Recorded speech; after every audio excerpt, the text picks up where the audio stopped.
हमारी एक बिटिया, हम सबकी बिटिया, जो कि सासाराम बिहार की रहने वाली थी, स्नेहा कुशवाहा, जो कि बनारस में रह करके JEE+2 की तैयारी कर रही थी। और हम सब ने देखा, पूरे देश ने देखा कि किस तरीके से उस बेटी के साथ जो है उस बेटी के साथ उसका मर्डर किया गया, उसके साथ रेप किया गया। और लगातार करीब 1 महीने से ज़्यादा हो गया है, 31 जनवरी की ये घटना है और 1 महीने से ज़्यादा हो गया, लेकिन आज तक उसके अपराधियों को ना तो अरेस्ट किया गया, ना उस बेटी को ये उम्मीद है कि उसको न्याय मिलेगा। आज दिल्ली में उनके पिताजी जो हैं सुनील कुमार कुशवाहा जी, सासाराम से मेरे पास आए हुए, मेरे ऑफिस में हैं। उनकी मदर भी जल्दी ही आप लोगों के साथ फेसबुक लाइव में जुड़ेंगी। लेकिन आप सभी मेरे भाइयों से एक मेरी रिक्वेस्ट है कि आप इस लाइव को ज़्यादा से ज़्यादा शेयर करें, क्योंकि वो बेटी सिर्फ सुनील जी की नहीं थी, वो बेटी इनकी पत्नी जूली जी की नहीं थी, वो इस देश की बेटी थी, वो इस देश की पूंजी थी, वो इस देश की कैपिटल थी। जो बच्ची IIT JEE की प्रिपरेशन कर रही है, आप समझिए कि कल को जाकर के वो इंजीनियर बन के इस देश को, इस समाज को कितना कुछ दे सकती थी। अगर ऐसी बेटियों को हॉस्टल के अंदर जहां वो पढ़ाई कर रही हैं, उसके कमरे में जाकर के रेप करके अगर उनका मर्डर किया जाएगा, तो बेटियां हमारी कहाँ सुरक्षित रहेंगी। तो हम सबको ये कलेक्टिवली आवाज उठाना बहुत जरूरी है। तो मैं आप सभी से अनुरोध कर रही हूं, अगेन मेरे जितने भी भाई जुड़ रहे हैं, सभी लोग ज्यादा से ज्यादा इस लाइव को शेयर करें। और अगेन मैं कहूंगी कि हमारी बिटिया स्नेहा की मदर भी, जूली जी, जल्दी ही इस लाइव में जुड़ेंगी, जो कि वो अपनी सारी बात बताएंगी। और मेरे पास जितने भी फैक्ट हैं, प्राइमा फेसाई ये केस पूरी तरीके से बिटिया के मर्डर का केस है। कि ये फोटो आप लोग एक बार जरूर देखिए। इसको पुलिस ने बनाया है सुसाइड केस। क्या इस तरीके से कोई भी बेटी जिसकी हाइट ही 5 फुट 8 इंच है और जिस तखत पर उसका एक पैर रखा है, उस तखत से जहां पर फंदा ऊपर बांधा गया है, उसकी हाइट मुश्किल से 3, 3.5 या 4 फीट होगी। तो आप लोग इस चीज को देखिए और पूरे देश को देखना चाहिए कि पुलिस किस तरीके से हीला हवाली करती है, पुलिस किस तरीके से फैक्ट को टेम्पर करती है, पुलिस कितनी नेग्लिजेंसी दिखाती है। क्या ये बेटी किसी पॉलिटिशियन की होती, क्या ये बेटी अगर किसी पुलिस वाले की होती, जो लोग इन्वेस्टिगेशन का पार्ट है उनकी बेटी होती, तो क्या वो इसी तरीके से इस बेटी के केस में जो नेग्लिजेंसी दिखा रहे वो दिखाते? बिल्कुल भी नहीं दिखाते। तो ये आम नागरिक की लड़ाई है, सुनील जी की लड़ाई, उनकी बेटी, उनकी पत्नी की लड़ाई है, और इस गुड़िया के लिए ये हम सब देशवासियों की लड़ाई है, जिसमें आप सभी को जुड़ना है, ज्यादा से ज्यादा शेयर करना है। ये फोटो आप लोगों ने देखी और इसको अगेन ध्यान से देखिए कि उस बेटी का एक पैर जमीन में पूरी तरीके से रखा हुआ है। जिसका व्यक्ति का पैर जमीन में चला जाएगा, वो फंदा कैसे टाइट हो सकता है? तो ये तो संभव ही नहीं है। तो ये सुसाइड तो बिल्कुल भी नहीं है। लेकिन आप लोगों को बताना चाहते हैं, ये घटना हुई है 31 जनवरी 2024 की, 25 सुबह होने वाला था, नहीं फर्स्ट फरवरी, नहीं हाँ 25 की घटना है, सॉरी, ये 31 जनवरी 2025 की घटना है। जैसा कि इन्होंने बताया कि इनकी बिटिया रात को 31 जनवरी को शाम को बहुत खुश थी, क्योंकि वो सुबह अपने घर सासाराम आ रही थी। उसके एग्जाम शुरू होने वाले थे। किस चीज के एग्जाम थे वैसा? JEE+2 के एग्जाम था, और +2 के वो एग्जाम देने आ रही थी। बहुत खुश थी, बहुत अच्छी उसकी प्रिपरेशन थी। और उसकी एक दोस्त थी, उसने भी उस बच्ची से बात हुई, इनके पिताजी की बात हुई, इनकी मदर की बात हुई। वो बता रही है कि कोई भी ऐसी चीज नहीं थी कि जिससे वो बच्ची सुसाइड करे। बहुत ही खुश मिजाज बच्ची थी, बहुत इंटेलिजेंट बच्ची थी। इनके 2 बच्चे, एक बेटा एक बेटी। बेटी को इन हत्यारों ने छीन लिया है। अब ये हम सबकी जिम्मेदारी है कि ऐसे अपराधी बचने नहीं चाहिए। उसके लिए हम लोग कैसे इनका सहयोग दें, इनका साथ दें, ये हम सब लोगों की जिम्मेदारी है। 31 जनवरी को रात में वो बेटी शाम के समय खाना वगैरह खाती है, खुश थी, सब पैकिंग कर रही, सारी चीजें, अगले दिन उसको अपने घर के लिए निकलना है। उसकी एक दोस्त थी, वो उसके साथ थी।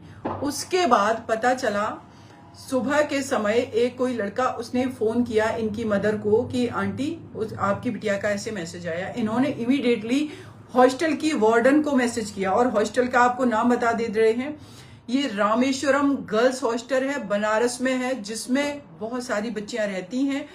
और एक और चीज, जो ये हॉस्टल चलाते हैं उनका नाम क्या है? रामेश्वर पांडे, आशुतोष पांडे और अमरीश कुमार पांडे, उनकी पत्नी प्रिया। ये सभी लोग मिलकर के इस हॉस्टल को चलाते हैं और ये लोग उसी हॉस्टल के अंदर फर्स्ट फ्लोर पर रहते हैं और कोई ग्राउंड फ्लोर पर भी रह रहा है। तो इनका ये हॉस्टल है। उस हॉस्टल के अंदर इस बिटिया की डेड बॉडी पाई गई उसके कमरे से, जबकि पुलिस की नेग्लिजेंसी की बात करें, ये बेटी 4th फ्लोर पर रहती थी।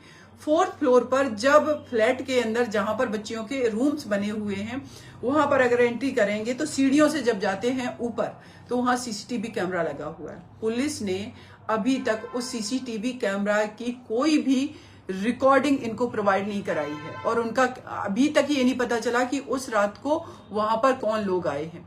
तो जो लोग घर के अंदर मौजूद हैं, हाँ, बेटी ने एक बार अपनी माँ को जरूर बताया था, जूली जी को, कि हमें एक उस हॉस्टल में जो इनका पांडे जी का बड़ा लड़का, उसका बेटा जो करीब जिसकी उम्र 20-22 साल है, वो उसको गलत तरीके से घूरता है, ये बात बताई थी उस बेटी ने। लेकिन मम्मी, उसकी मदर ने पूछा कि बेटा ऐसा अगर कुछ है, अगर आगे कुछ हो तो मुझे बताइएगा, लेकिन उससे पहले ये चीजें हम लोगों के सामने आ गई हैं।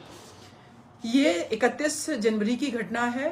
1 फरवरी को जब सुबह इनकी मदर ने फोन किया, गुड़िया की स्नेहा की मदर ने, तो वार्डन ने फोन उठाया, बोले 5:30 बज रहा है सुबह का, अभी वो सो रही होगी, हम नहीं जाएंगे। उनका कहना था कि हम अपनी बेटी को बार बार फोन करें, उसका फोन नहीं लग रहा है, फोन नहीं उठा रही हमारी बिटिया। तो उन्होंने क्या किया, वार्डन ने अपना फोन ही स्विच ऑफ कर लिया। जब फोन स्विच ऑफ हो गया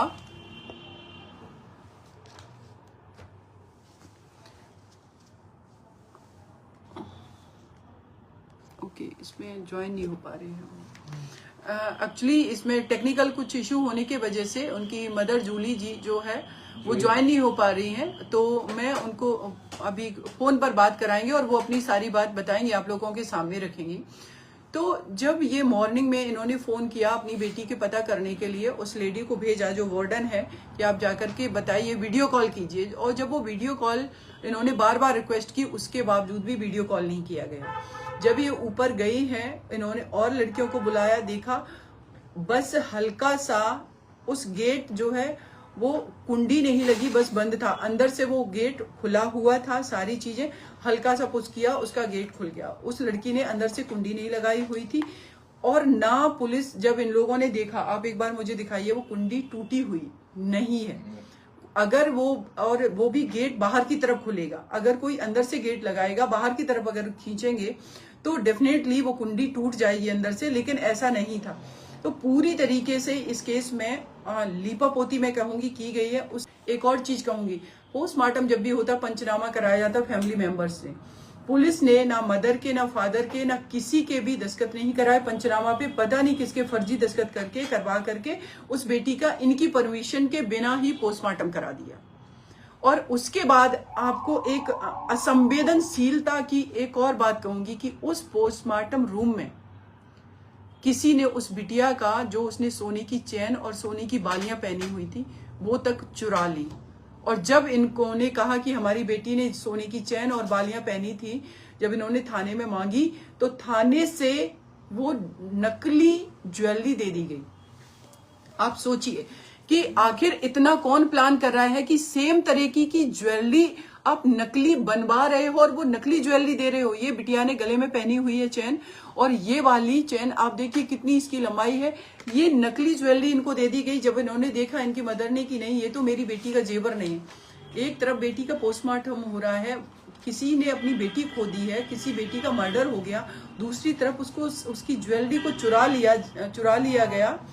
और ये एविडेंस जो है, इस एविडेंस को तो डिस्ट्रॉय किया गया, मिटाया गया, क्योंकि जिन लोगों ने बेटी का गला दबा करके मारा, उसके साथ रेप करके मारा, डेफिनेटली उसके फिंगरप्रिंट जो है उसके गले पर होंगे, उसके चैन पर भी आ सकते, जो कि हमारे लिए बहुत स्ट्रॉन्ग प्रूफ हो सकते थे। तो वो तो जब ज्वेलरी ही चुरा ली गई, उस ज्वेलरी के साथ इन्होंने एक डुप्लीकेट ज्वेलरी बनाई, सेम तरीके की बालियां बनाई। तो क्या ये प्रेमा फेसाई पूरा षड्यंत्र नहीं लगता है कि किसको बचाने की कोशिश कर रही थी वहां की भेलूपुर थाने की पुलिस? और फिर उसके बाद जब इस बेटी के मदर ने कहा कि मेरी बेटी की डेड बॉडी दे दीजिए, हम बिहार सासाराम लेकर के जाएंगे, वहां अंतिम संस्कार करेंगे, पुलिस ने हरिश्चंद्र घाट पे जबरदस्ती फोर्सफुली लेकर के गए और उस बिटिया का अंतिम संस्कार कर दिया। आप समझिए कि फंडामेंटल राइट है किसी का लास्ट रिचुअल्स की, किसी की बच्ची है उसको डेड बॉडी दी जाए। ऐसा क्या पुलिस छुपा रही थी कि इस तरीके से बेटी का आनन फानन में इन्होंने अंतिम संस्कार कर दिया। उसके बाद ये लोग जब बोलते रहे इन सारी चीजों को कि हमारी बेटी का मर्डर किया गया, हमारी बेटी के साथ गलत हुआ है, लेकिन पुलिस ने एफआईआर दर्ज नहीं करी। एफआईआर दर्ज होती है 10 तारीख को, 10 फरवरी को। घटना कब की है ये? 31 जनवरी की। अब आप लोग खुद ही इस चीज को सोचिए कि पुलिस की इसमें नेग्लिजेंसी कितनी है। और इन 10 दिनों के अंदर जो इसमें कल्प्रिट हैं उन्होंने हर फैक्ट को टेम्पर किया। पुलिस ने जो क्राइम सीन है उस बेटी का रूम, उस रूम को पुलिस ने सीज नहीं किया। पुलिस ने वहां पर जो एफएसएल के लिए जो बेटी का जो दुपट्टा जो हम लोग देख रहे हैं जिससे उसकी डेड बॉडी को टांगा गया है बांध करके, ये दुपट्टा सीज नहीं किया पुलिस के पास। और बाद में 14 फरवरी को जब कुछ लोगों ने बिहार में, उत्तर प्रदेश में जब आंदोलन किया तो उसके बाद पुलिस ने प्रेशर के वजह से एफआईआर दर्ज कर ली और ये मैटर एसआईटी को दे दिया गया। एसआईटी ने अभी तक इनके पेरेंट्स को ये नहीं बताया है कि इस केस में अभी तक उन्होंने किया क्या है। हम कैसे उस बिटिया को न्याय दिला सकते हैं जब आपने प्राइमरी लेवल पे ही सारे फैक्ट को डिस्ट्रॉय कराने में आप हेल्प करें। और अभी तक मुझे समझ में नहीं आ रहा कि सीनियर ऑफिसर्स जो पुलिस के हैं वो कर क्या रहे हैं। उन्होंने इतने नेग्लिजेंसी से काम करने वाले पुलिस ऑफिसर को सस्पेंड क्यों नहीं किया? ये एक बार सोचना चाहिए सिस्टम को, सभी को इस पर विचार करना चाहिए। इस बिटिया के हाथ पर चोट के निशान है, दोनों हाथ पर चोट के निशान है। कितनी वो बेटी छटपटाई होगी अपनी जान बचाने के लिए जिन लोगों ने उसका मर्डर किया। पुलिस को जरा सा भी तरस नहीं आता है, क्यों इतनी असंवेदनशील है पुलिस? तो देखिए सब लोगों की ये कलेक्टिवली लड़ाई है, ये सिर्फ इनकी नहीं है। आज ये हाथ जोड़ करके अपनी बेटी से न्याय की भीख मांग रहे हैं। हम किस डेमोक्रेटिक कंट्री में रह रहे हैं जहां पर एक पिता को जिसकी बेटी को उससे छीन लिया गया उसको आज हाथ जोड़ने पड़ रहे हैं सिस्टम के कि हमारी बेटी को न्याय चाहिए और पुलिस कुछ नहीं कर रही है। इससे बड़ा मतलब निंदनीय मुझे लगता है कुछ नहीं हो सकता है। कहाँ पर न्याय है विक्टिम को, कहाँ ये लोग जाएंगे? तो ये हम सब लोगों की उम्मीद है कि आप सब लोग साथ देंगे।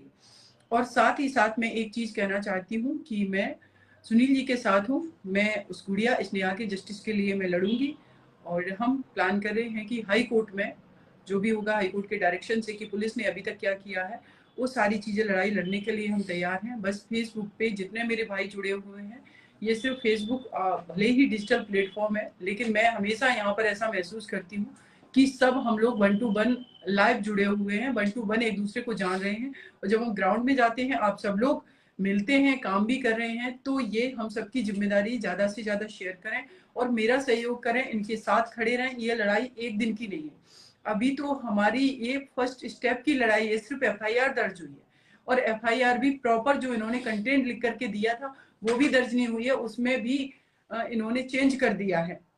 जो कंप्लेन है उसमें भी चेंज किया है। वो सारी चीजें हैं, जब ये कोर्ट पे केस जाएगा तो सारी चीजों पर डिस्कशन होगा। तो अगर आप लोग इनके साथ खड़े रहेंगे, आप लोग अगर मेरे साथ खड़े रहेंगे, आप लोग इस बिटिया के साथ खड़े रहेंगे, तो मुझे नहीं लगता कि कुछ भी इम्पॉसिबल है वो लड़ाई ना जीती जा सके। उनकी मदर को अभी आपने सुना और अभी आपने सुनील जी को सुना और मैं उम्मीद करती हूँ कि आप सब लोग, ये आवाज दबनी नहीं चाहिए। एक दिन की लड़ाई नहीं है, लंबी लड़ाई है और हम लोग मिलकर के जीतेंगे और लड़ाएंगे। आपको कुछ और कहना है?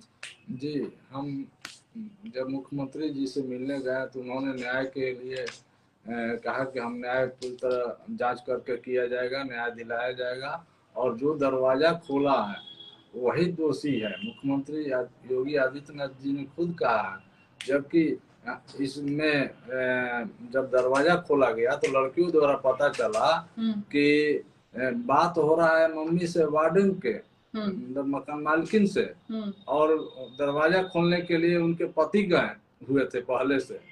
लड़कियों ने खुद बोला है और उसका ऑडियो रिकॉर्डिंग भी है।